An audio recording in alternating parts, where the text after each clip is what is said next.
যশোরের মুরুলির ঐতিহাসিক হাজী মোহাম্মদ মহসিন ইমামবাড়ির কার্যকরী সমন্বয় পরিষদের উদ্যোগে পবিত্র মহরমের প্রথম দশক জুড়ে নানা কর্মসূচি পালিত হয়েছে।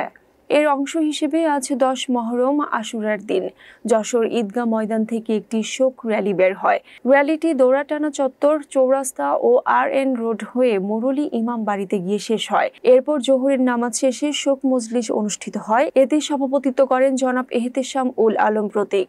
বক্তব্য দেন কমিটির সাধারণ সম্পাদক মোহাম্মদ সিরাজুল ইসলাম ও পেশ ইমাম ইকবাল হোসাইন। উপস্থিত ছিলেন ইনকিলাবে মাহাদি মিশনের প্রতিষ্ঠাতা মল্লিক আব্দুর রফ, আতাহার হোসাইন, আব্দুল জলিল ও মাওলানা মজিদ। অনুষ্ঠান পরিচালনা করেন শাহিদুল ইসলাম বাবু। মোহাম্মদ সিরাজুল ইসলাম তার বক্তব্যে জঙ্গিবাদ ও সন্ত্রাসবাদের বিরুদ্ধে কঠোর অবস্থান জানান এবং ধর্মের নামে সহিংসতার প্রতিবাদ করেন। তিনি বলেন, কারবালার শিক্ষা আমাদের সত্য, ন্যায় ও মানবতার পথে চলার প্রেরণা দেয়।